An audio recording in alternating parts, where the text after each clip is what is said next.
446 میں آ کر شیعوں کی حکومت کو ختم کیا تغرل بیگ سلجوکی نے۔ سلجوک مسلمان ہوئے تھے محمود غزنوی کے دور میں، سلجوک ان کے بڑے کا نام تھا۔ تو ایک دفعہ محمود غزنوی نے سلجوک سے پوچھا اگر مجھے تیری مدد کی ضرورت ہو تو کتنے آدمی پیش کر سکتے ہو؟ تو اس نے ایک تیر دیا، کہا یہ ایک تیر ہے میرا، کسی کو یہ تیر بھیج کر میرے علاقے میں بھیج دو تو چند گھنٹوں میں 1,00,000 تلواریں تیرا پہرا دینے کے لیے تیار ہوں، میرے پاس اتنی طاقت ہے۔ تو یہ سلجوک کی نسل میں تھا تغرل بیگ۔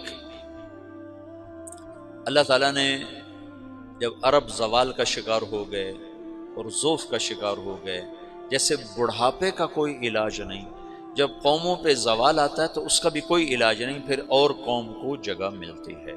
جیسے بڑھاپا ایک فرد پہ آتا ہے، ایسے بڑھاپا قوم پہ آتا ہے۔ قوم کا بڑھاپا جوانی میں نہیں لوٹ سکتا، جیسے فرد کا بڑھاپا جوانی کی طرف نہیں لوٹ سکتا، قوم کا بڑھاپا جوانی کی طرف نہیں لوٹ سکتا، کوئی علاج نہیں، نئی نسل کا آنا ہی علاج ہے۔ تو عرب دھل چکے تھے، 600 سال بہت ہوتے ہیں حکومت کو، اپنی صفات گم کر چکے تھے، اب نئے خون کی ضرورت تھی۔ تغرل بیگ پہلا شخص تھا جس نے آ کر اہل السنت والجماعت کو استحکام بخشا، شیعوں کی حکومت کو ختم کیا، بغداد سے، شام سے، ان سارے علاقوں سے۔ صلاح الدین ایوبی نے اسماعیلی شیعہ کی حکومت کو ختم کیا، مصر۔ العاضد ان کا آخری خلیفہ تھا صلاح الدین ایوبی، نور الدین زنگی رحمۃ اللہ علیہ کا پروردہ تھا، اس کا دوست تھا، اس کے دوست بھی تھا، بچہ بھی تھا اس کے سامنے، زیادہ لکھنے پڑھنے کا شوق تھا۔ پھر اللہ تعالیٰ نے اس سے کام لیا اور اس کو مصر کا گورنر بنا کے بھیجا، مصر کی مدد کے لیے بھیجا، تو وہاں اس نے صلاح الدین ایوبی نے وہاں ختم کیا، تغرل بیگ نے یہاں ختم کیا۔ تو پھر سلجوک جو تھے نا یہ اقتدار میں آئے، ادھر ختم ہو گئی سلطنت بنو عباس کی، مصر ایک چھوٹی سی ترکوں کی سلطنت، تو اللہ تعالیٰ پھر مرکزیت کے لیے ایک نظام چلایا۔ دو لشکر آپس میں لڑ رہے ہیں ایک میدان میں، ایک جنگلی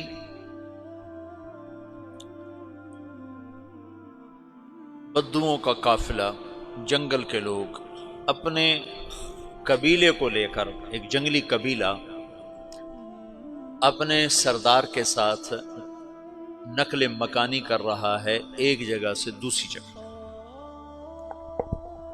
اللہ کا نظام کہ یہ لوگ چلتے چلتے چلتے اس وادی میں پہنچ گئے جہاں جنگ ہو رہی ہے، دو لشکر آپس میں لڑ رہے ہیں۔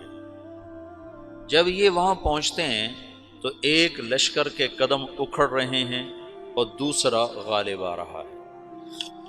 ان کو نہیں پتا شکست کھانے والے کون ہیں اور فتح پانے والے کون ہیں، ان کو نہیں پتا۔ اس جنگلی قبیلے کے سردار کا نام بھی تغرل ہے، تغرل۔ تو یہ سردار کہتا ہے جو شکست کھا رہے ہیں ان کی مدد کرو، کچھ پتہ نہیں کون ہے، کہتا جو شکست کھا رہے ہیں ان کی مدد کرو۔ تو 400 وحشی جنگلیوں نے فاتح لشکر کے پیچھے حملہ کر دیا۔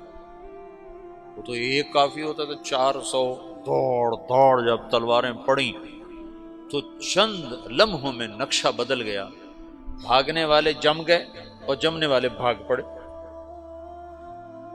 جب جنگ ختم ہوئی تو شکست خوردہ لشکر کے بادشاہ نے ان کو بلایا، اسے پوچھتا ہے مجھے جانتے ہو میں کون ہوں؟ کہا نہیں۔ کہا تو تم نے میری مدد کیوں کی؟ کہا انسانی ہمدردی کی وجہ سے، تمہیں شکست ہو رہی تھی اس لیے تمہاری مدد کی۔ پھر اس نے اپنا تعارف کرایا، میں ہوں سلیمان سلجوکی، ترکی کا بادشاہ۔ مسلمانوں کا لشکر تھا اور تاتاریوں سے شکست کھا رہا تھا، تاتاری فتح پا رہے تھے، مسلمان شکست کھا رہے تھے۔ تو وہ اللہ کی غیبی مدد بن کر آئے، تو وہ اس سے کہتا ہے میرے ساتھ رہنا پسند کرو گے؟ تم نے میرے اوپر احسان کیا ہے، میں اس کا بدلہ دینا چاہتا ہوں، میرے ساتھ رہنا پسند کرو گے؟ کہنے کا کر لوں گا۔ تو اس کو لے کر ترکی آیا، اور استنبول اس وقت روم کی حکومت میں تھا، اسے فتح کیا اس تغرل کے آگے چوتھے پانچویں پڑپوتے محمد فاتح نے۔ تو یہ استنبول ہے، یہ ترکی ہے، بیچ میں ایک چھوٹا سمندر ہے، یہاں ایک جاگیر ہے۔ تو سلطان سلیمان کہتا ہے یہ جاگیر تجھے وقف ہے، ادھر سے رومی مجھے تنگ کرتے ہیں حملے کر کر کے، تو میرا دفاع کرتے رہنا، یہ جاگیر تیری۔ اس جاگیر پہ اس نے اپنے قافلے کو آباد کر دیا، اپنے قبیلے کو، اور ایک چھوٹی سی حکومت بنا لی، جو ایک صوبہ سمجھو، سلمان سلجوقی کا وہ ایک چھوٹا سا صوبہ ہے۔ وہاں جب یہ رہ پڑا تو پھر یہ ایک شیخ کے بیت ہوتا ہے، وہاں شیخ طریقت ہے، ان کے یہاں یہ بیت ہونے جاتا ہے، وہ اس کو رات اپنے پاس ٹھہراتا ہے، تو ایک کمرے میں ان کو ان کا خادم ٹھہراتا ہے۔ یہ جب کمرے میں جاتا ہے تو سامنے دیوار میں تاکچے پر قرآن پڑا ہوا ہے، تو یہ تغرل بیگ کہتا ہے یہ کیا ہے، یہ کیا ہے؟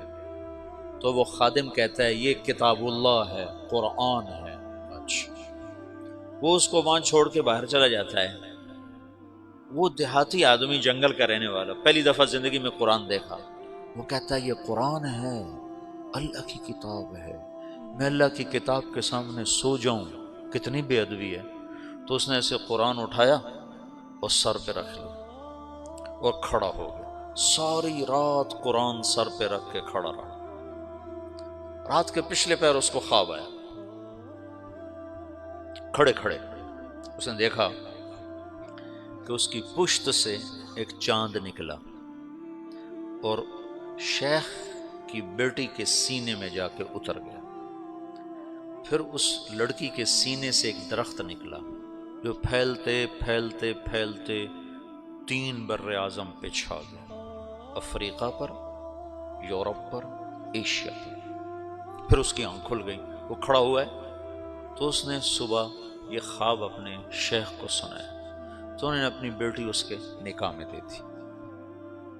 اس بیٹی سے ایک بچہ پیدا ہوا، تغرل بیگ نے اس کا نام رکھا عثمان، عثمانی ترک نام سنا ہوا، جو میں نے کل بتایا تھا کہ 1924 میں وہ خلافت ختم ہوئی۔ تو ایک بیٹا پیدا ہوا عثمان۔ عثمان نے پھر ایک نئی اسلامی حکومت کی بنیاد رکھی جو 1924 تک چلتی رہی، کوئی 800 سال یہ حکومت چلی۔ تو حکومت کا شیرازہ بکھرا، لیکن پھر جڑ جاتا تھا، پر وہ کرنے اول والا جوڑ کبھی نہ پیدا ہوا، ٹکڑے بن گئے۔